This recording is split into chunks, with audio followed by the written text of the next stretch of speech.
15 लाख रुपये प्रत्येकाच्या खात्यात येतील हे वाक्य तुम्ही अनेकदा ऐकलं असेल. पण देशात सध्या एका नव्या 15 लाख कोटीच्या आकड्याने खळबळ उडवून दिली आहे.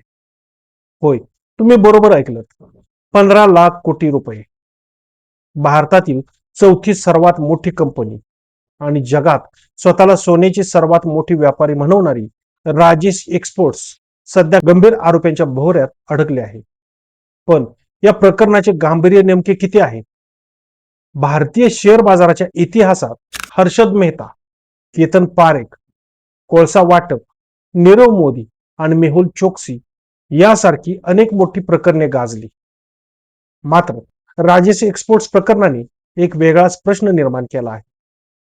कारण इथे चर्चेत असलेला आकडा आहे तब्बल 15.15 लाख कोटी रुपये. सेबीचे आरोप अंतिमरित्या सिद्ध झाले नसले तरी अनेक आर्थिक तज्ञांच्या मते ही चौकशी भारतीय कॉर्पोरेट इतिहासातील सर्वात मोठ्या आर्थिक गैरप्रतिनिधित्व प्रकरणापैकी एक ठरू शकते. जर सेबीचे आरोप पुढील तपासात सिद्ध झाले तर हा भारताच्या भांडवली बाजाराच्या इतिहासातील सर्वात मोठ्या लेखापरीक्षण आणि कॉर्पोरेट गव्हर्नन्स घोटाळ्यापैकी एक मानला जाऊ शकतो. म्हणूनच आज प्रश्न फक्त राजेश एक्सपोर्ट्सचा नाही, प्रश्न आहे नियामक व्यवस्थेचा. प्रश्न आहे LIC सारख्या संस्थांच्या गुंतवणूक प्रक्रियेचा आणि प्रश्न आहे लाखो सामान्य गुंतवणूकदारांच्या विश्वासाचा. नेमकं काय आहे हे प्रकरण? राजेश एक्सपोर्ट्सने कसा केला हा कथित गैरव्यवहार आणि यात LICचा पैसा कसा अडकला? पाहुयात या सविस्तर रिपोर्टमध्ये. नमस्कार, मी सुधीर गोडके आणि आपण पाहताय मराठी टाइम्स. नवनवीन माहितीपूर्ण व्हिडिओ पाहण्यासाठी आमचं चॅनल सबस्क्राईब करा. 1980च्या दशकात राजेश मेहता आणि त्याच्या भावाने अवघ्या 12,000 रुपयांच्या उसनवारीवर चांदीच्या दागिन्यांचा एक छोटासा व्यवसाय सुरू केला होता. 1995 मध्ये कंपनीचा IPO आला आणि 2015 मध्ये स्विस रिफायनरी फॅल्कम्बी खरेदी करून या कंपनीने जागतिक बाजारपेठेत मोठी भरारी घेतली. 2019 पर्यंत फोर्ब्सच्या यादीत अब्जाधीशामध्ये स्थान मिळवणारी ही कंपनी महसुलाच्या बाबतीत भारतातील चौथी सर्वात मोठी कंपनी बनली. पण हा संपूर्ण डोलारा बोगस आकडेवारीवर उभा होता का, असा प्रश्न आता सेबीच्या अंतरिम अहवालावरून निर्माण झाला आहे.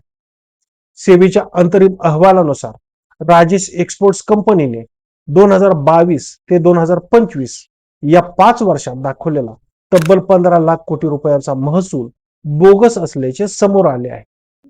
आर्थिक तज्ञांच्या मते या घोटाळ्याचे स्वरूप अत्यंत गुंतागुंतीचे म्हणजेच लेअर्ड स्ट्रक्चर मध्ये आहे. राजेश एक्सपोर्टची एक उपकंपनी सिंगापूरमध्ये आहे. या सिंगापूर कंपनीची उपकंपनी स्वित्झर्लंडमध्ये ग्लोबल गोल्ड रिफायनर आणि फॅल्कम्बी नावाने काम करते. कंपनीने भारतात सादर केलेले एकत्रित वित्तीय पत्रक आणि प्रत्यक्ष स्वित्झर्लंडमधील कंपनीचे स्वतंत्र आकडे यात तब्बल $158 बिलियन म्हणजेच 15 लाख कोटीहून अधिक रुपयांची तफावत आढळून आली आहे. आश्चर्याची गोष्ट म्हणजे आर्थिक वर्ष 2025 मध्ये कंपनीने तब्बल 4.23 लाख कोटी रुपयांचा महसूल दाखवला.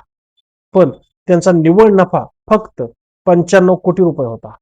म्हणजेच प्रॉफिट मार्जिन केवळ 0.002% होतं. हे कसं शक्य आहे हाच संशय आता खऱ्या अर्थाने दिसतो. इतकंच नाही तर राजेश मेहता यांनी स्वतःचे वैयक्तिक सोन्याचे व्यवहार कंपनीचे कॉर्पोरेट व्यवहार म्हणून दाखवून कंपनीचे 338.90 कोटी रुपये स्वतःच्या वैयक्तिक खात्यात वळवल्याचाही गंभीर ठपका ठेवण्यात आला आहे. 5 जून 2026 रोजी झालेल्या पत्रकार परिषदेत काँग्रेस प्रवक्ते पवन खेडा यांनी या प्रकरणावरून मोदी सरकारला धारेवर धरले. त्यांनी उपस्थित केलेले 6 प्रमुख मुद्दे खालीलप्रमाणे. पंतप्रधानांचे मित्र आणि 15 लाख कोटी. जनता 15 लाख रुपयांची वाट पाहत राहील, पण पंतप्रधानांचे मित्र असणाऱ्या राजेशभाईंनी 15 लाख कोटीचा घोटाळा केला असा थेट टोला खेडा यांनी लगावला. त्याचबरोबर त्यांनी माधवीपुरी बुच यांच्यावरही निशाणा साधला. या घोटाळ्याबाबत मार्च 2024 मध्ये एका शेअर होल्डरने ईमेलद्वारे तक्रार केली होती. परंतु सेबीच्या तत्कालीन अध्यक्षा माधवीपुरी बुच या 7 महिने या तक्रारीवर काहीही कारवाई न करता गप्प का बसल्या, असा सवाल त्यांनी केला. त्याचबरोबर एनर्जी सेक्टरमधील नियमबाह्य कंत्राट यावरही त्यांनी प्रकाश टाकला. राजेश एक्सपोर्ट्स ही सोन्या चांदीच्या क्षेत्रातली कंपनी असताना 23 मार्च 2022 रोजी केंद्रीय अवजड उद्योग मंत्रालयाने त्यांना 5 गिगावॉट बॅटरी मॅन्युफॅक्चरिंगचे 18,100 कोटी रुपयांचे कंत्राट दिले. या क्षेत्रातील 7 अनुभवी बिल्डर्सना बाजूला सारून ही मेहरबानी का करण्यात आली? त्याचबरोबर ऑडिटर्स वारंवार बदलणे या विषयावरही त्यांनी प्रकाश टाकला. 5 वर्षात 15 लाख कोटींचे व्यवहार दाखवणाऱ्या कंपनीने आंतरराष्ट्रीय ऑडिटर्स ऐवजी बंगळुरूच्या छोट्या कंपन्या नेमल्या आणि त्याही वारंवार बदलल्या. सेबीने जेव्हा बीडीओ इंडिया या फॉरेन्सिक ऑडिटरची नियुक्ती केली तेव्हा कंपनीने परदेशी कारण सांगून सहकार्य करण्यास नकार दिला. आणि या सर्वांच्यावर केंद्रीय यंत्रणाचे मौन कसे आहे त्यावर सुद्धा त्यांनी प्रकाश टाकला.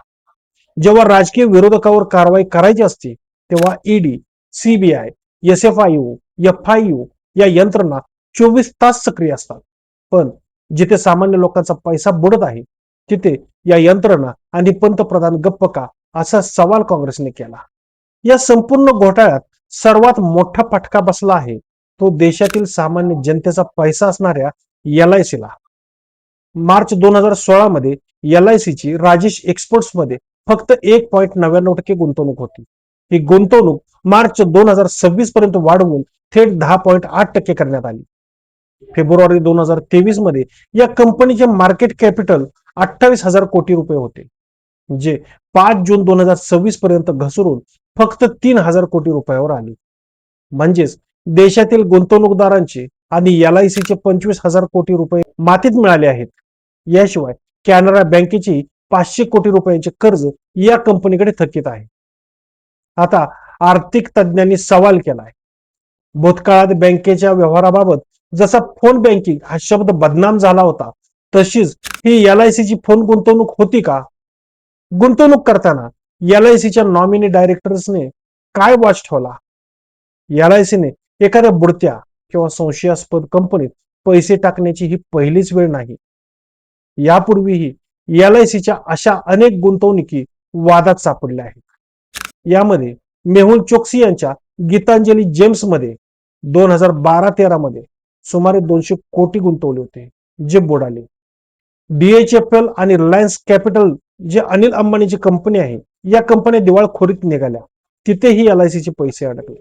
यानंतर आयएल आणि एफएस 2018 मध्ये बुडालेल्या या कंपनीत एलआयसीची 25.34% हिस्सेदारी होती. त्यानंतर येस बँक येथील गुंतवणूक ही मोठ्या प्रमाणात अडचणीत आली होती. या कंपनीचा शेअर काही वर्षापूर्वी 1,000 रुपयावर होता, जो आता घसरून थेट 80 ते 100 रुपयावर आला आहे. कंपनी अधिकृतपणे आम्ही नफ्यात आहोत असे खोटे आकडे दाखवत असतानाही शेअरची किंमत सतत खाली येत होती. याचा अर्थ कंपनीतील अंतर्गत लोकांना खरी परिस्थिती माहिती होती आणि त्यांनी आपले शेअर्स आधीच विकून स्वतःचा बचाव केला. पण या कंपनीत 14% हिस्सेदारी असणाऱ्या सामान्य रिटेल इन्व्हेस्टर मात्र यात पूर्णपणे भरडला गेला. इतकेच नाही तर 2022 मध्ये तेलंगणा सरकारनेही या कंपनीसोबत 24,000 कोटी रुपयांचा एमओयू केला होता. कंत्राट किंवा करार करताना सरकारे सुद्धा कंपनीच्या पार्श्वभूमीची योग्य पडताळणी का करत नाहीत, हा मोठा प्रश्न आहे. या प्रकरणामुळे आता राजकीय वर्तुळात आणखी एक प्रश्न चर्चेत येऊ लागला आहे. 2008च्या 2G स्पेक्ट्रम प्रकरणात आरोप समोर आल्यानंतर तत्कालीन केंद्रीय दूरसंचार मंत्री ए राजा यांनी राजीनामा दिला होता. त्यानंतर अनेक मंत्र्यावर नैतिक जबाबदारीच्या आधारावर दबाव निर्माण झाला होता. त्यामुळे आता विरोधक प्रश्न विचारत आहेत की जर राजेश एक्सपोर्ट्स प्रकरणात तपासातून सरकारी यंत्रणांच्या दुर्लक्षाची, नियामक अपयशाची किंवा राजकीय हस्तक्षेपाची बाब समोर आली तर नैतिक जबाबदारी स्वीकारून कोणताही राजीनामा दिला जाईल का? मात्र या प्रश्नाचे उत्तर सध्या उपलब्ध नाही, कारण सेबीचा तपास अद्याप सुरू आहे आणि कोणत्याही मंत्री किंवा सरकारी अधिकाऱ्याविरुद्ध अधिकृत निष्कर्ष जाहीर झालेला नाही. तरीही हा मुद्दा राजकीय चर्चेचा विषय बनला असून विरोधक सरकारकडून उत्तरांची मागणी करत आहेत. राजेश एक्सपोर्ट्सचा हा कथित 15 लाख कोटींचा घोटाळा आणि एलआयसीची गुंतवणूक यावर तुम्हाला काय वाटतं? देशातील तपास यंत्रणा यावर कडक कारवाई करतील का? आम्हाला खाली कमेंट करून सांगा. हा व्हिडिओ माहितीपूर्ण वाटला असेल तर लाईक करा, शेअर करा आणि अशाच सविस्तर आणि सडेतोड विश्लेषणासाठी आमच्या चॅनलला सबस्क्राईब करायला विसरू नका.